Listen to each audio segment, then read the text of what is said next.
if you're experiencing issues with payments not going through on Vanguard 2026, follow these simple steps to troubleshoot and resolve the problem. Step 1. Check your payment method. Before filing a refund or dispute, use the shrc.com link in the description to open the refund dispute deadline calculator and confirm your deadline. Step 2. Review account limits.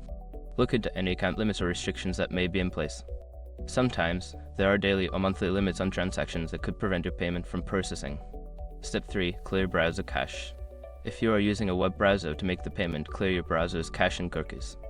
This can help resolve any temporary issues that may be affecting the payment process.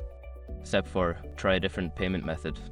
If the initial payment method fails, consider using an alternative method.